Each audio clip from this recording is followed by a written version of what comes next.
देखिए, महिलाओं के लिए हमें जिस तरह ये जो कमेटी बनाई गई है गांव वाइज, उसमें हमने महिलाओं की भी एक कमेटी बनाएंगे जो हर गांव से।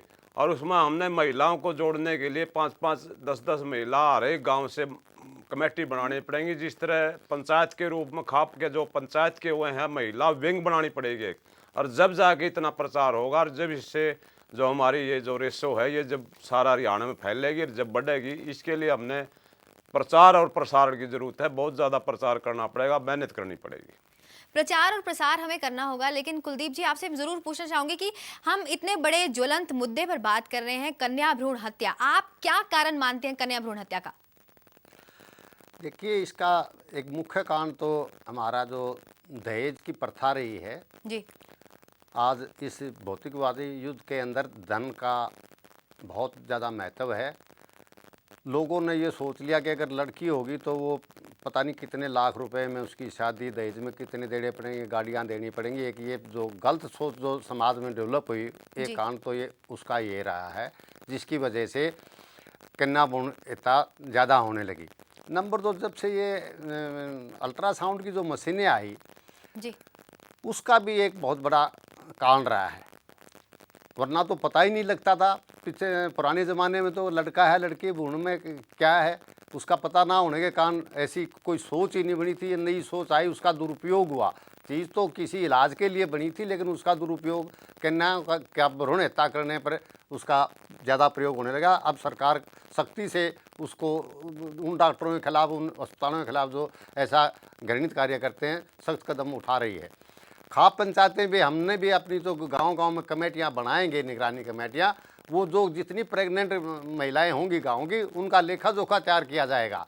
और जो निगरानी कमेटी होंगी पुरुषों की महिलाओं की, उनमें बराबर की भागीदारी दी जाएगी। और उसके बाद ही हम ये इसको रोक पाएंगे कि किसी भी गाँव में, हमारे हरियाणा प्रदेश में, कोई कन्या भ्रूण हत्या ना हो, किसी भी गांव में कन्या भ्रूण हत्या ना हो। अब हम जाएंगे जनरल वत्स के पास और उनसे पूछेंगे कि खाप का प्रभाव गांव तक चलता है, लेकिन शहरों का क्या? अगर आज हम हरियाणा की स्थिति देखें तो गुड़गांव एक हाईटेक सिटी माना जाता है, सबसे पढ़ा लिखा शहर है। लेकिन ऐसे में अगर हम 2011 सेंसस की रिपोर्ट को देखें तो सबसे ज्यादा कम लिंग अनुपात है इस शहर में। ऐसे में क्या कहना चाहेंगे आप जनरल वत्स?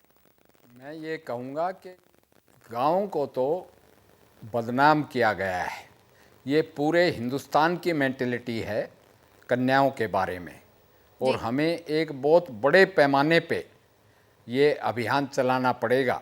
दूसरी बात, शहर में आपने गुड़गांव का जिक्र किया। गुड़गांव एक मेट्रोपॉलिटन सिटी है अब, उसमें सारे हिंदुस्तान से ही नहीं पूरे वर्ल्ड के लोग आ गए हैं, रैपिड इंडस्ट्रियलाइजेशन और कॉरपोरेट वर्ल्ड की वजह से।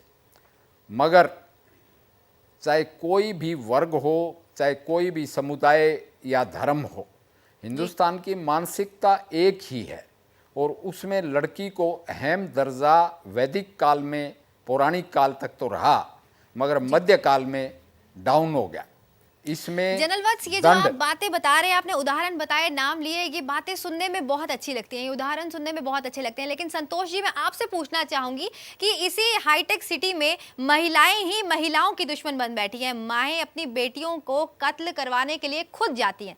ऐसे में महिलाओं को जागरूक करना कितना मुश्किल हो पाएगा? देखिए, ये कहना गलत है कि महिलाएं ही महिलाओं की दुश्मन हैं। मैं इस बात से बिल्कुल सहमत नहीं हूँ, क्योंकि जो महिला जिस माहौल में वो रहती है, आप एक बार नज़र दौड़ाइए कि उसके ऊपर कितनी ज़्यादा समस्याएं रहती हैं।